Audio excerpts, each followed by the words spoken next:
Hey everybody, what's up? Thanks for tuning in. Wanted to just go over the belt for the Mandalorian that I made. So I created templates for this belt and had a awesome friend, Justin Monk, who works locally in film and TV, and he makes all kinds of leather and costume things for film and TV productions. So he was like absolutely one of the best people to contact for help on this. So I basically gathered all the parts, 3D printed the greeblies. I did make some molds and castings of different things, but I just want to go over the belt first to kind of give you an idea of how it's constructed, right? So the original belt for the screen used several thin layers of leather, and then they put them together. So the one issue that I found with that is when you use really thin leather, is it tends to sag a lot. Okay, it doesn't have a lot of structural strength. So I used a slightly thicker leather underneath as the base, and then the thinner leather was sewn on top, and that just provided a little bit more structure. You can see that in the screen used belt where the holster goes. His holster sags a lot on this side, or practically like crunches down. Okay, so it doesn't happen on this belt. Had a few questions. We'll start at the front and we'll kind of work our way around. For the buckle, how does the buckle work? So the front plate that you see is just a decorative plate. It's not really functional at all. It could very well be that maybe that there's no functionality to the buckle because we don't really see underneath, and we can't, the pictures aren't really super telling. You can kind of just see a little bit under here sometimes. This is the way I did it. This outer belt is 1.5 inches. It's kind of an agreed to measurement from a lot of the builders. And you can see here, I use this metal buckle underneath. So what it is you can, this is actually fully functional. You can undo it. Okay, and that's how it works, okay? And basically, because it's metal, I was able to drill a couple holes and then tap threaded holes on this side, and then that allows it to still click in and function like that. And you don't see the buckle at all from the front view. It's very thin and low profile, okay? I got it off Amazon. I just searched for metal snap buckle, and that's the one I found. And a few other people have been using this one too, and it seems to work really good. Of course, you can use just a Plastex or a Fastex plastic buckle, and you can get these in 1.5 inch size. I think this is a 1 inch, so it's not quite the right thing, but just to show you as an example, it'll just be a little bit thicker, but it's not a huge deal, right? You can use something like that too, so that works really well. In terms of the front closure, the underbelt that I'm calling it, which is this part here, they sort of overlap underneath, at least on mine. And then what I did was I'm using this cylinder pouch as a bit of a belt keeper. So I can tuck this in like that and then drag it, pull it all in like that, and then do up the buckle. And that prevents it, or at least helps prevent the belt from drooping so much in the front when you look at it from the front, okay? These, as you can see here, are Chicago screws that are holding this down. We did a lot of photo scaling and measurements to see what size they were, and that's we decided to use Chicago screws there. Of course, there are the ammo holders.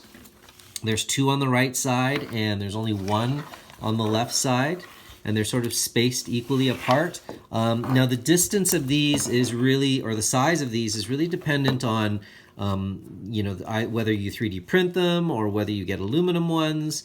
It seems everyone's kind of using a slightly different size. So I would just be careful that when you're making your belt, I don't know if we've really come to like one standard yet, okay? One standard size. So I'll have a separate video about how to make these loops and how to sew them. I'm not an expert leather worker, but I did make, I've made these sort of things before, and there's a little bit of a trick to them, okay? Moving on to this side, there is this pouch. It's kind of more of an Italian style ammo pouch. It's got a little ball stud on the bottom, and then it just has this strap to close it, and it's about 3 inches by 3 inches. And something really cool that I discovered was, I just sort of based it off the screen measurements, but I found out that if I use my Acre 1506 amp, if I put it in sideways, it actually fits perfectly in this pouch. And you can see I punched a hole there. All right, so what I do is I just turn the amp on, and then I slide it into this pouch. If I can get it in here. And it does fit, don't worry. Right? Do that, do the strap up, and then the hole lines up with the microphone jack, and it lines right in. And then what I do is I run the wire underneath the belt to kind of hide it. It's a great way to have the amp in the front. If you don't have a lot of room under your chest armor or something, that's an awesome way to do it, okay? Moving on to the Breech charges. These are the ones that I made and modeled up. I used pet sort of dog collar leash blinky lights, and they work really good, okay? It's a super cheap way to do it. I'll put the link in this video. I used a metal plate for the back so that these are magnetic. Okay, they just snap in like that. And then I sewed this leather sort of wrapping. It has just a seam on this side. And then I basically used barge cement and then glued it on here and then wrapped the edges underneath. Okay, and that's pretty much it for the belt. I don't have the back or the rear plate yet between the last two ammo holders because I'm still fabricating that, but basically there's an aluminum plate that goes here, and then there's a strap that basically goes through a hole in the cape, and that holds the end of the rifle down when you've got it slung on your back. But that's pretty straightforward piece. Moving on to the bandolier, same thing, it's 2 layers essentially. Got the outer layer, and then this is kind of, you know, an interesting detail in that there's a window cut into the outer belt, and then the ammo loops are sewn to the base, okay? Some people aren't really quite getting that detail right. They're just sewing it right on top, but that's something that you should keep an eye out for.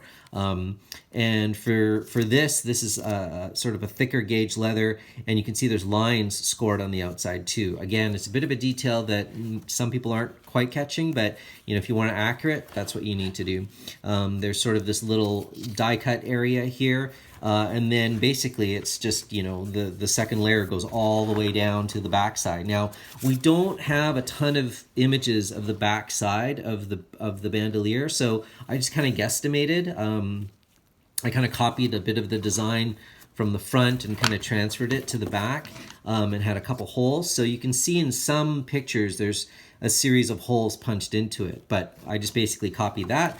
And then on the very bottom here, on the front and the back, I just used double cap rivets to join the bandolier. On the front, I hid the double cap rivets underneath the ammo holders. So you can either attach it first or do it after the fact. I just put them in after the fact because I didn't have everything together yet. But basically, that is how the belt and bandolier work together. If you want to copy the way it is on the show and use a thinner leather, that's totally fine. It's up to you. I would definitely recommend a thicker leather. Don't go too crazy thick. I'm not really great with numbers, but I want to say it's like, you know, maybe 7 ounce or something like that leather, because it will provide a bit more structure. I noticed that at the convention this weekend. You know, when you got your amp on here and you got these, you know, Breech charge holders, it's like it does add a little bit of weight. Okay, so just be careful with you know, the leather choices that you make. But otherwise, that's an overview of how the belt is put together. And I hope that helps. Thanks.